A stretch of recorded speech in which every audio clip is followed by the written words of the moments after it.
What's good, combat sports fans? Welcome back to another episode of Combat and Kick It. You know who it is. It's your boy Bando, and we are back at it with another episode. I just want to discuss some boxing, man. I just want to talk more boxing. With having SHAKUR Stevenson this past weekend, having his fight, all the craziness with Ryan Garcia that I discussed in the last episode. I just wanted to come through and talk more boxing stuff. There's been more discussions. Gervonta Davis's name has been getting thrown around there with Lomachenko a lot. Also with this stuff with Floyd, SHAKUR, and Tank and all this. A lot to talk about, so let's just get right into it. Let's go.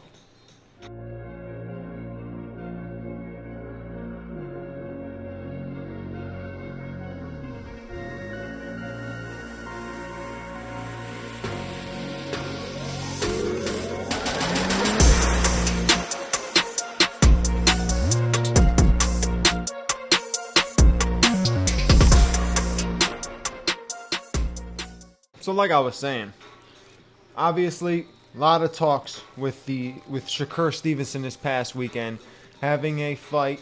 Obviously, he won. He got the win. No doubt, it wasn't a win to even argue. He definitely won that fight, but it was boring. It was boring as can be, and a lot of people are very, very aggravated and annoyed at the fact that he continues to put on boring fights. He continues to put on boring fights, gets the wins, but he's putting on boring fights. And people want to see a guy like that who we know is super skilled, super talented, and could potentially end up being the future of boxing or the face of boxing one day. You want to see him go out there and start doing some crazy stuff, start getting some big finishes, early finishes. If you look back at Floyd's career, back before he was Floyd Money and he was Pretty Boy Floyd, he was getting finishes and stuff like that before people started calling him a runner and all that kind of stuff. If you look at the beginning part of his career, he was dominant, man. He was finishing people. The people that looked like they shouldn't have been in there with him, he made sure it looked that way. And that's what SHAKUR Stevenson should be doing, but he's not. So, this is one of those things where, obviously he's a big name. He's got the name. You want to see him face off against other big names, right? But do you want to see him face off with other big names with performances like he had on Saturday night? Because I don't feel like that's what people want to see. Obviously, yeah, we want to see if SHAKUR really is the truth. We want to see if all these guys are the truth by seeing them fight each other. That's the thing. You want to see guys in their prime fight each other. And the thing with SHAKUR, too, is Floyd's backing him. Obviously, Floyd's going to back somebody who's kind of trying to follow that same way of success. But it's one of those things where there's only so long that SHAKUR can end up being protected from actually fighting real challenges, right? I don't think... What's he with Top Rank? I don't think Top Rank wants to give him somebody crazy. I don't think they want to give him nobody like Pitbull Cruz or anything like that. Me and my friend were discussing this earlier this week about if SHAKUR and Pitbull Cruz did face off. Now, you look at it like, yeah, SHAKUR is dominant when it comes to his defense, when it comes to getting out of the way, when it comes to just being able to win the fight, right? Like, be able to... He doesn't pick people apart. He just lands point shots. He's getting points by landing here and there shots, but he needs to be more aggressive. But a guy like Pitbull, right, who's going to press forward on him continuously, nonstop. You saw what Pitbull did to Rolly Romero. If you have a guy like that who is continuously pushing forward nonstop, that tight in the pocket, sticky hands type of style, that is, to me, the worst matchup for SHAKUR at this current point right now. Watching him after this past Saturday, at this current point right now, that would be the worst matchup for him. Because there's nothing that SHAKUR's going to have that would keep Pitbull off of him. You know what I'm saying? He's not going to land anything. He doesn't land anything with crazy power on anybody, so he's not going to land anything on Pitbull to gain his respect. Pitbull was walking through Gervonta's shots. So I obviously don't see them ever wanting to do that, which makes sense. I can understand not wanting to make that fight because you want to continuously put him up. You want to continuously make SHAKUR Stevenson a bigger name. And look, I am the guy who was saying that that's the future. That is the next Floyd Mayweather. That is the next star of boxing. That is everything. But With performances like this is how you die down quickly before you get that opportunity, right? You can be a big name, a decent name, but everybody knows at the end of the day, right, that you're fighting boring fights against lesser known opponents, and you're getting wins and belts that way. I mean, if that's the way that they want to rock, which a lot of people will rock that way. Boxing is that type of sport. The two things that matter in boxing are money and money. If you didn't know that, then you're probably not a boxing fan. I mean, it's all money. It really is. It's all money. If you look back, right, and you go back to the freaking days of the mob, all right, you go back to the Italian mafia having their hands into the boxing game. You have promoters like Don King, where as shady can be to get an extra dollar. That's just how the game is. Boxing is all about the dollar, right? But besides the money, when it comes to the fighters for their career, it's not how many titles they get, how many title defenses they get, who they fought. It's all about keeping and maintaining that zero. Which to me, that zero means nothing if you fought nobody. Right? If you built up against absolutely nobodies, you fought scrubs your whole career. I mean, granted, they're all professional boxers, so it's hard to call people scrubs, right? But if you're fighting people that are not true boxers, right? Or true talent, right? Not on your level, and you think holding that O is impressive. It's not. It's really not.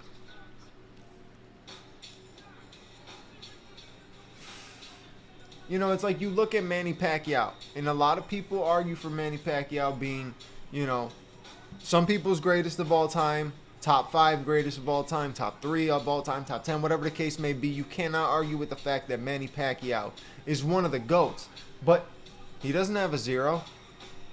How can he be a GOAT if he doesn't have a zero? Because he fought everybody there was to fight in multiple different weight classes, had multiple title defenses, fought the best of the best, right? Has been knocked out, and he's been the hammer and the nail. He's been on both ends of it, right? And he knows how to carry himself and present himself as a champion and all that kind of stuff. That is why somebody like Manny Pacquiao goes down as one of the GOATs, even though he doesn't have a zero next to his name. The zero means nothing, right? Everybody says Floyd's the GOAT because he's got the zero. Okay, Rocky Marciano also retired with a zero, 49-0. So it's all about what you actually did in your career. Now, Floyd had a great career, so I'm not going to take anything away from it. He fought good opponents. I feel like he may have fought a lot of them on the late side. You know, timing was definitely a thing for his career, but he did fight big names, right? Shane Mosley, Miguel Cotto, Canelo Alvarez. People say Canelo was young. Floyd says Floyd was old. You know, he says himself, I was old. You know, like it's one of those things where Floyd did fight good competition, but ending that zero, right? Ending your career with a zero, but fighting nobody that fought anybody else, it won't matter. It won't matter. You know, like Devin Haney, right? People are counting him out right now. They're writing him off. They're not even giving him any chance of being top tier again, right? Just because he lost to Ryan Garcia, who also got popped for PEDs. So he loses his zero. Now he's got a 1 next to his name, and everybody thinks he's done. This is where you build, right? Right here, right now is where you build, and you find out how good of a fighter, what type of champion you truly are, is right now in this position. So think about it. Devin Haney's got the 1 on his record. Obviously, we might not see the Ryan Garcia fight for a long while, right? That rematch will happen again one day, but it's going to be a long time till we get it. Devin Haney, if he goes into his next fight and gets a finish, an impressive finish, a good finish, has a great performance, whatever the case may be, right? It's right back on that path to greatness. That 1 means absolutely nothing. That the 0 means nothing. Anything when it comes to that, it means nothing, because now you are on the path back to greatness. Because you're making a bigger statement, in my opinion, when you lose and come back. And you know, we've seen it a million times where a guy will get knocked out and he'll come back and he'll be super gun shy, right? Super gun shy. Every time he gets hit, he's kind of shelling up. He doesn't like to get hit. He doesn't want to engage, that kind of stuff. We've seen it plenty of times, right? And that is, to me, the beginning of the end for a lot of fighters. When you see them take their first knockout loss, and then from that point on, they just can't get it clicking back, right? They can't get it going again. You see it a lot in MMA. You definitely see it a lot in MMA. But in boxing, this is an opportunity for Devin Haney to bring it back. And maybe we can start changing the whole thing of boxing, of having that zero be so damn important, because it's not. It's really not.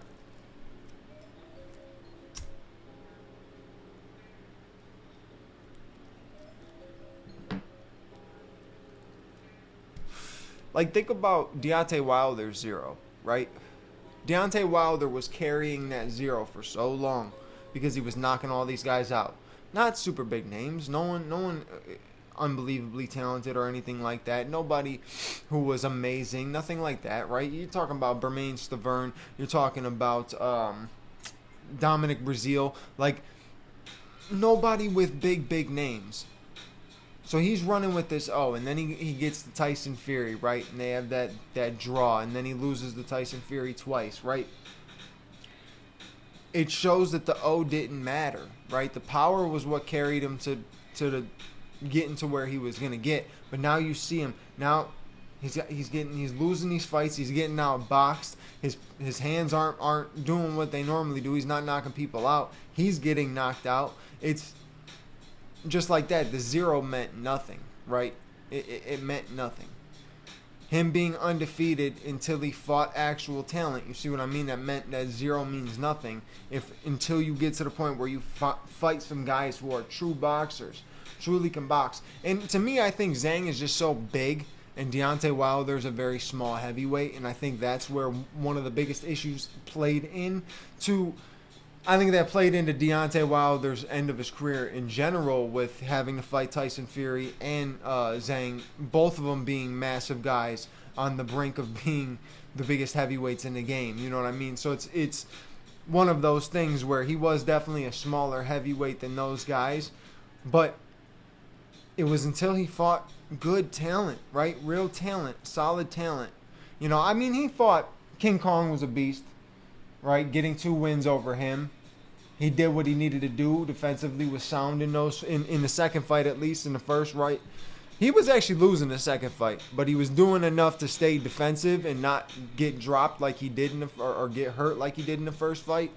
But, you know, Deontay Wilder had a fun career overall, man. But, like, that's the thing. I just feel like this zero that is held over boxing it's got to be so unimportant. I would love to see guys lose at the beginning of their career. Lose right at the start. Get it out the way. Don't have that fucking thought process that you got to hold this zero forever.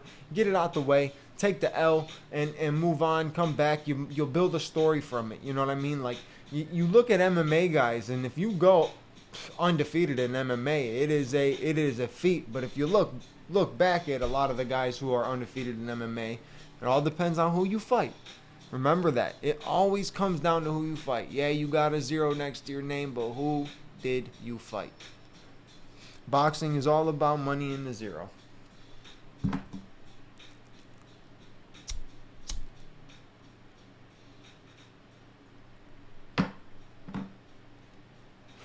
I blame Floyd. I think everybody pretty much blames Floyd when it comes to that. When it comes to the zero and the money thing, he pretty much picked up heavy on that. But not only that, not only did he pick up heavy on that, he picked up heavy on it after he fought De La Hoya and saw how De La Hoya was running his own promotion. So De La Hoya even started this shit. You know, it goes way back though. The money never. It's always been a part of boxing, right? There was a point in time where guys were boxing to literally put food on the table for their families. Now guys are boxing and they can put food on the table for their families for the next 20 years off of one fight. So, you know, it changed. The money had changed in a good and bad way, right? Because you're changing your fighters. to only focus on money. You can't get fights to come to fruition because of contract negotiations, promoter negotiations, money, all this and that. I realistically think there's a lot of fights that we would have if the guys didn't have the promoters and all that. I mean, like, I know you have to have it, right? Don't get me wrong. You have to have the promoters and everything like that. Damn, I just kicked the camera. But you have to have it, no doubt. But if these guys were just able to be like, no, I will fight him. I want to fight him here. Let's do it. Boom, boom, boom. No, you're making massive things for the career. You know, there's fights that people have always wanted to see. You want to see, we were talking about, I said in the intro, Gervonta Davis versus Vasily Lomachenko. That has been discussed a couple times, right? Lomachenko said he should that Gervonta should fight Shakur Stevenson, and he'll fight the winner of that. But after seeing Shakur on Saturday, I don't think that there is any reason for him to go and fight Gervonta Davis right now. Because you look at Gervonta's last win over Frank Martin, I think it would be a similar thing. If you watch Gervonta go up against Vasily Lomachenko, you're talking about a completely different story, a completely different ball game. You got a guy who is 100% a better boxer than Gervonta Davis in there, but Gervonta has that ultimate equalizer. He's fast. He is lightning fast, man. That dude is so quick, right? You don't even see his shots coming, the uppercuts, and he waits. He's very patient. But Lomachenko is a absolute technician, right? He is the grade A definition of, like, boxing art, right? He is an artist in there, the way he fights and everything like that. And that is the matchup that we want to see. So hopefully we get that matchup soon, maybe by the end of the year or something like that, you know, to finish off the year. That would be a very dope matchup, or maybe even start the year up with that matchup. And there's other fights out there that need to be moved around, people need to do, and you know, I'll discuss more throughout these next few videos. You know, we just broke into the hundreds. This is episode 101, so we just broke into the hundreds. I'm feeling happy about that. But overall, that's it for this boxing episode. I basically just rambled. This was literally a boxing ramble. 90% of the time I talk about boxing, it's a boxing ramble unless I have a fight to discuss. But I appreciate you if you sat through this ramble. You listen to me talk all this BS. I appreciate it very, very much. You know what to do. Like, comment, subscribe. Hit the bell notification button so you know when the next episode is out. And I'll catch you on the next episode. Talk to you later. Peace.